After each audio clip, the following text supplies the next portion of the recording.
Toyota លេងមែនតើហើយបងប្អូនចេញ BZ មិនទាន់បានប្រមាណផងឥឡូវនេះចេញ RAV4 ស៊េរីឆ្នាំ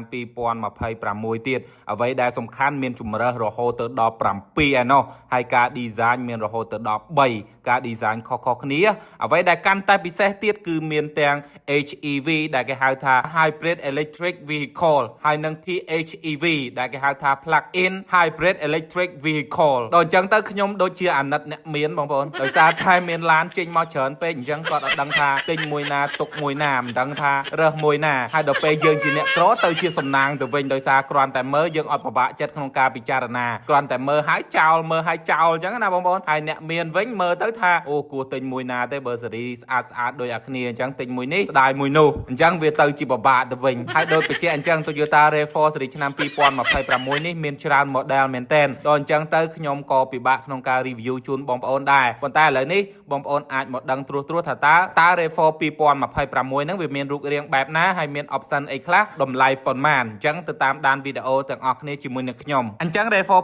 2026នេះគឺជាជំនាន់ទី6របស់ Toyota ហើយក៏ជា SUV ខ្នាតកណ្ដាលដែលលក់ដាច់ខ្លាំងនៅសហរដ្ឋអាមេរិកដែរហើយលើកនេះ Toyota បំបត្តិចោលនៅម៉ាស៊ីនប្រើសាំងប្រើម៉ាស៊ូតតែម្ដងគឺប្រើជាមួយនឹងប្រភេទ Hybrid សុទ្ធតែម្ដងដែលប្រភេទ Hybrid នេះចែកចេញជា2គឺប្រភេទ HEV ដែលគេហៅថា Hybrid Electric Vehicle និង PHEV ដែលគេហៅថា Plug-in Hybrid Electric Vehicle បាទសូមបញ្ជាក់បងប្អូនដែរចំពោះ HEV នេះគឺប្រើប្រាស់ជាមួយនឹងម៉ាស៊ីន 2.5 លីត្របាទ4ស៊ីឡាំងដែលអាចផលិតកម្លាំងបានរហូតទៅដល់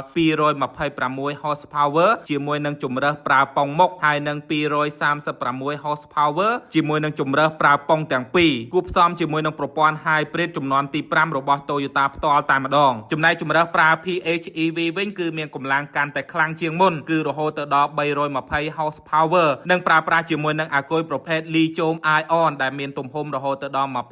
22.7 kW ដែលអាចបើកបរបានរយៈចម្ងាយ80 km ក្នុងការសាកថ្មមួយពេញហើយក៏គ្រប់គ្រងជាមួយនឹងការសាកថ្មល្បឿនលឿនប្រភេទ DC ផងដែរក្រឡេកមកមើលការ design វិញបងប្អូនដូចបញ្ជាក់មុននឹងអញ្ចឹងគឺមានការ design រហូតទៅដល់3ប្រភេទគឺប្រភេទ Core Design ប្រភេទ Sport Design និង Rock Design ឥឡូវយើងចូលមកដឹងថាតើការ design នីមួយៗមានភាពខុសគ្នានិងមានការ design យ៉ាងណាចំពោះ Core Design គឺមានការ design បែបលក្ខណៈថាអនាគតចង្គៀងប្រភេទ LED ជាមួយនឹង Daytime Running Light រាងជាអក្សរ C និយាយទៅអក្សរ C នេះគឺជាអត្តសញ្ញាណរបស់ Toyota ក្នុងឆ្នាំនេះហើយជាមួយនឹងប៉ាណាដូចជាមួយនឹងទឹកថ្នាំដែល Toyota ឲ្យឈ្មោះថា Toyota Signature Hammer Head បងប្អូនណាហើយផ្នែកចំហៀងក៏មាន over fender ពណ៌ខ្មៅចរពណ៌ខ្មៅនៅលើជញ្ជាំងទ្វារបងប្អូនព្រមទាំងប្រើប្រាស់ជាមួយនឹងយ៉ានមានជម្រើសរហូតទៅដល់3 17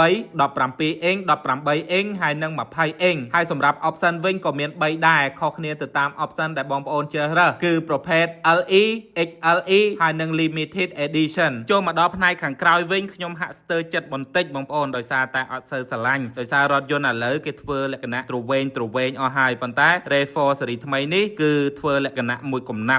ត់ដូចពីមុនដែរហើយនឹងមានអក្សរ RAV4 ចំកណ្ដាលភ្លើងស្តុបជាប្រភេទ LED ឆ្នោតក៏ដូចជាមាន sensor និងកាមេរ៉ាផ្នែកខាងក្រោយផងដែរបូករួមជាមួយនឹងកាងខាងក្រោយមានពណ៌ប្រផេះលក្ខណៈឆ្នោតស្រដៀងជាមួយនឹងស្តុបផ្នែកខាងក្រោយដែរនិយាយទៅអ្នកស្រឡាញ់ក៏ស្រឡាញ់ប្រភេទបែបហ្នឹងដែរប៉ុន្តែខ្ញុំហាក់ស្ទើរចិត្តបន្តិចប្រសិនបើ design ទ្រវែងដូចជាមួយនឹង BZ Woodland ខ្ញុំគិតថាល្អហើយក៏ទាន់សម័យជាងដែរចំណែកឯការ design ទី2 Rock Design វិញគឺមានទៅលើ Toyota RAV4 2026 Woodland option Woodland ណាបងប្អូនដែលមានការ design ខុសជាមួយនឹងប្រភេទ Core Design មុនហ្នឹងជាពិសេសប៉ាណាផ្នែកខាងមុខគឺខុសគ្នាទាំងស្រុងតែម្ដងមើលទៅកាន់តែស្អាតកាន់តែរឹងមាំហើយលក្ខណៈបែប adventure តែម្ដងតែចង្គៀងប្រភេទ Daytime Running Light នៅតែមានការ design បែបអក្សរ C ចង្គៀង LED sensor ក៏ដូចជាកាមេរ៉ាផ្នែកខាងមុខក្រឡេកមកមើលផ្នែកចំហៀងវិញគឺប្រើប្រាស់ជាមួយនឹងយ៉ាន់ថ្មីទំហំ20អ៊ីងហើយចំពោះ Rock Design លើ Woodland នេះគឺមានកម្ពស់ដែលគេហៅថា ground clearance ហ្នឹងគឺខ្ពស់ជាងមុនខ្ពស់ជាងស៊េរី Core Design ហើយក៏ដូចជាមានកាងលើដំបូលដែលមើលទៅរឹងមាំជាងមុនដែរផ្នែកខាងក្រោយវិញគឺដូចគ្នាទាំងស្រុងជាមួយនឹង Core Design ចូលមកដល់ការ design ដែលមានការចាប់អារម្មណ៍ច្រើនជាងគេវិញបងប្អូនគឺជាប្រភេទ Sport Design ហើយចំពោះ Sport Design នេះគឺមានទៅលើ option SE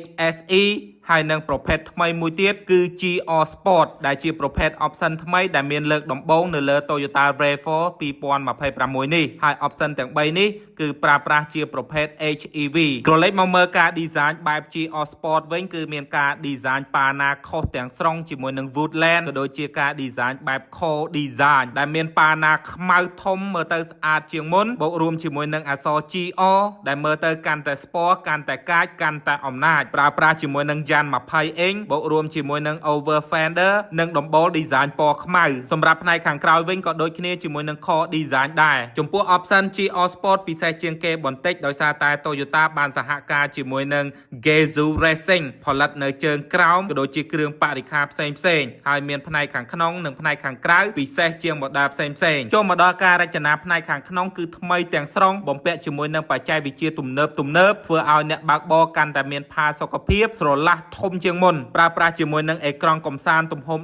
12.3 អ៊ីងបូករួមជាមួយនឹងអេក្រង់កុងទ័រដែលមានទំហំ 10.5 អ៊ីងនិងទំហំ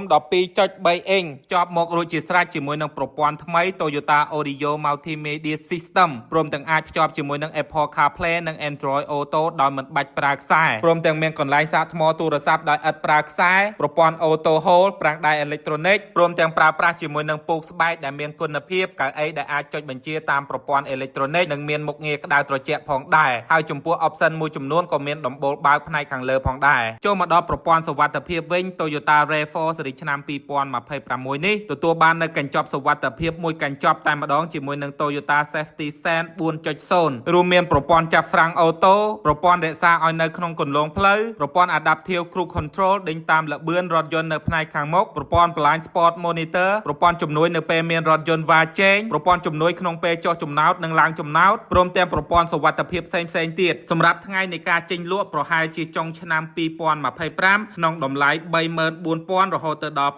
51,000 ប៉ុន្តែយើងមិនដឹងថាមានក្រុមហ៊ុនឬក៏ការ៉ាសនាំចូលរថយន្តស៊េរីថ្មីនេះមកលក់នៅកម្ពុជាដែរឬក៏អត់ដោយសាររថយន្តនេះប្រសិនបើមានលក់នៅកម្ពុជាក៏តម្លៃថ្លៃដែរអញ្ចឹងតើបងប្អូនយល់យ៉ាងណាដែរចំពោះរថយន្តស៊េរីថ្មីនេះសូមបញ្ចេញយោបល់របស់បងប្អូននៅខាងក្រោមវីដេអូហើយប្រសិនបើចូលចិត្តវីដេអូនេះសូមមេត្តាជួយចុច like ចុច share ក៏ដូចជាចុច subscribe channel របស់ admin មួយផងជាចុងក្រោយ admin កាក់ channel សូមអរគុណសូមជម្រាបលា